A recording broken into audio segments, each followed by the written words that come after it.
Warahmatullahi wabarakatuh. Perkenalkan, nama saya Ahmad Abinizar. Saya di sini akan memaparkan materi tentang motivasi dan kepuasan kerja. Ya, langsung saja, yaitu yang pertama, dasar-dasar motivasi. Motivasi itu berasal dari kata Latin yang berarti movere atau sebuah dorongan untuk melakukan sesuatu tindakan atau kekuatan yang menyebabkan sesuatu tindakan. Motivasi merupakan suatu dorongan yang membuat orang bertindak atau berperilaku dengan cara-cara motivasi yang mengacu pada sebab munculnya sebuah perilaku.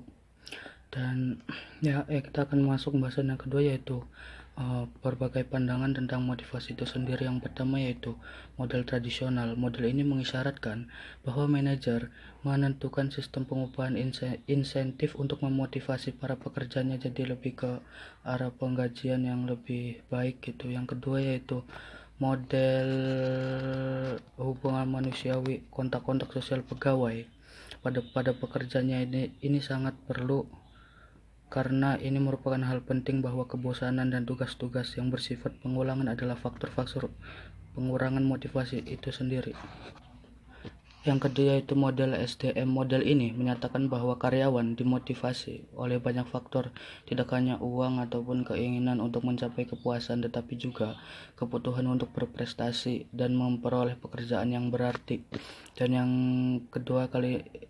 pembahasan kedua kali ini sumber-sumber motivasi, yaitu pertama, motivasi intrinsik. Yang dimaksud dengan motivasi intrinsik adalah motif-motif yang menjadi aktif atau berfungsinya tidak perlu dirangsang dari luar, karena dalam diri setiap individu sudah ada dorongan untuk melakukan sesuatu. Itu sebabnya motivasi intrinsik dapat juga dikatakan sebagai bentuk motivasi yang di dalam aktivitas dimulai dan diteruskan berdasarkan suatu dorongan dari dalam dirinya sendiri. Yang kedua yaitu sumber ekstrinsik.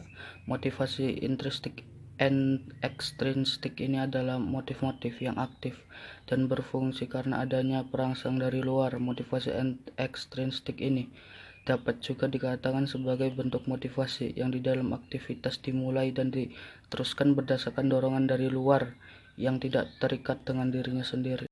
Masuk yaitu materi terakhir, yaitu kepuasan kerja. Faktor-faktor yang dapat menimbulkan kepuasan kerja menurut pendapat Gilmer dalam bukunya. Faktor-faktor yang mempengaruhi kepuasan kerja adalah sebagai berikut. 1. Kesempatan untuk maju. Dalam hal ini, ada tidaknya kesempatan untuk memperoleh kesempatan peningkatan pengalaman dan kemajuan kerja selama bekerja. Yang kedua, keamanan kerja. Faktor ini sering disebut sebagai penunjang kepuasan kerja baik karyawan pria maupun wanita. Keadaan yang aman sangat mempengaruhi perasaan pekerja karyawan selama bekerja. Yang ketiga adalah gaji. Gaji lebih banyak menyebabkan ketidakpuasan, dan jarang orang yang mengekspresikan kepuasan pekerjaannya dengan sejumlah uang yang diperolehnya. Yang keempat yaitu manajemen kerja. Manajemen kerja yang baik adalah yang memberikan situasi kondisi kerja yang stabil sehingga karyawan dapat bekerja dengan nyaman. Yang kelima yaitu kondisi kerja. Dalam hal ini adalah tempat kerja, ventilasi, penyinaran, kantin, dan tempat parkir juga sangat mempengaruhi. Yang keenam yaitu pengawasan atau supervisi. Bagi karyawan, supervisor dianggap sebagai figur ayah dan sekaligus atasannya. Supervisi yang buruk dapat berakibat absensi dan turnover pada karyawan itu sendiri. Yang ketujuh yaitu faktor intrinsik dari pekerjaan. Atribut yang ada pada pekerjaan mensyaratkan keterampilan tertentu.